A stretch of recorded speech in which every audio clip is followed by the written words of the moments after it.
So, have you ever felt this weird paradox? You work incredibly hard, you're climbing the ladder of success, but then you get to the top and the view just isn't what you expected. Well, in this explainer, we're going to dig into why that happens and how a blueprint that's over 2,000 years old might just hold the key to a much more fulfilling life. I mean, this question really hits home for a lot of people, right? You land the promotion, you crush the sales target, you cross that finish line, and for a second, it feels amazing. But then, almost right away, that feeling just vanishes, and you're already hunting for the next prize. It's this relentless treadmill that can leave you wondering, am I even running in the right direction? And this really gets to the heart of the problem. So many of us have been taught to measure our lives with a kind of internal scorecard. It's this collection of job titles, salaries, accomplishments, all the things we use to prove our worth to ourselves and to the world. We're just constantly checking that score, hoping it all adds up to a life well lived. Okay, so here's the game plan for today. First, we're going to break down this modern happiness trap.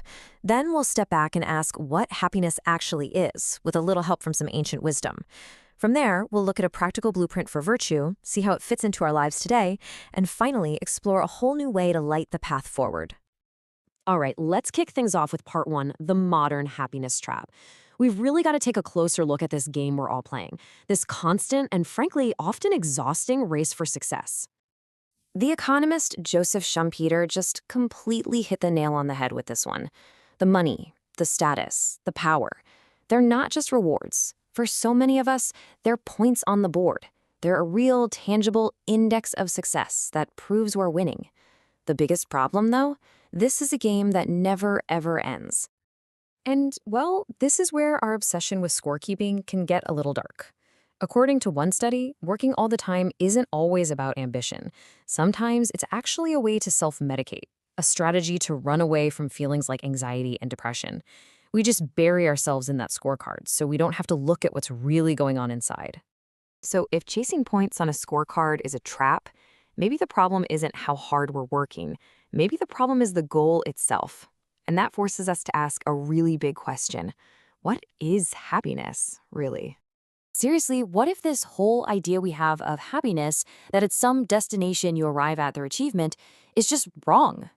The good news is we are not the first people to wrestle with this. The ancient Greek philosophers pretty much dedicated their lives to this exact question, and their answer completely changes the game.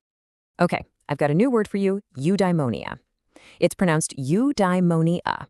Now, Aristotle used this word, but he didn't mean that temporary feeling of pleasure you get from a good meal. He meant something much deeper, human flourishing. And here is the absolute key. It is not something you get. It is something you do. It's the activity of living a good and virtuous life. And when you put these two ideas side by side, the difference is just wow. Our modern idea of happiness, it's all external. It depends on getting things. Aristotle's idea, it's internal. It depends on your actions and your character. One is a destination you're trying to reach. The other is the way you travel. One is measured by a scorecard. The other is measured by the person you're becoming. Now, flourishing through virtuous activities sounds amazing, I get it, but it's also a little vague. Like, how do you actually do that?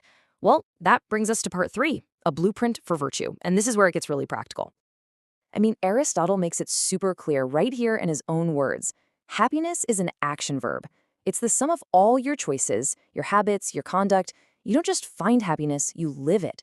You build it, moment by moment, with your actions in the world.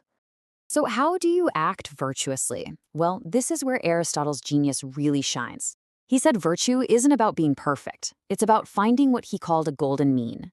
He argued that every virtue is just the perfect balance point between two vices, one where you don't do enough and one where you do way too much. And finding that balance isn't something you're born with. It's a skill you have to practice, kind of like learning to play the guitar. Let's just take courage as an example, right? Courage isn't having zero fear. That's actually rashness, which is a vice of excess. And it's not being paralyzed by fear. That's cowardice, a vice of deficiency. Courage is the mean. It's feeling the right amount of fear for the situation and still acting the right way. And the same logic applies to all sorts of other virtues, like generosity, which is that sweet spot between being stingy and just being wasteful.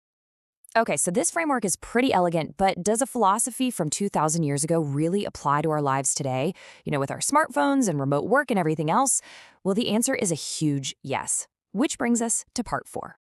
For Aristotle, this whole eudaimonia thing was not a solo project. He knew that we are fundamentally social animals. He basically argued that even if you had all the money and success in the world, a life without real, deep friendships would feel totally empty. Connection isn't some nice to have, it's absolutely necessary if you want to flourish. And get this, modern data totally backs him up. A full 70% of employees today say that friendship is the single most important part of a happy work life. Turns out, even in our careers, we're still just people who desperately need connection to thrive. So let's bring this all home. You can actually use this golden mean idea as a kind of diagnostic tool for your own life. Think about ambition. Is your ambition driven by vanity, the excess, or by a real desire to contribute something meaningful? Aristotle called that great-mindedness. Or what about conflict? Do you avoid it at all costs, or are you assertive when you need to be? This framework just gives us a whole new lens to look at our own actions. And that brings us to our final section, lighting the way forward. It's time to kind of reimagine our entire approach to a good life and really move on from that old broken model.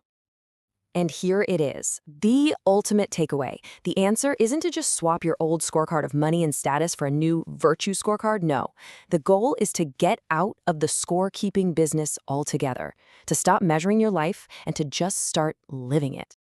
You've got modern thinkers like Arthur C. Brooks who are doing fantastic work bringing this ancient wisdom into the 21st century. And a big part of their argument is that we need to fundamentally change the metaphors we use for our own lives and our own progress. And that shift leads us to a new, and I think much more beautiful, metaphor. Now, this one comes from the Buddha, but it perfectly captures the spirit of eudaimonia. Instead of a scorecard, think of yourself as a light. Your purpose isn't to rack up points, but to illuminate, to make your own purpose clear, and to help light the way for others. And so that leaves us with one last question, a question to replace that old habit of always checking the score. What if, at the end of each day, instead of asking, how did I do or how did I score, you asked yourself, what light did I shine today?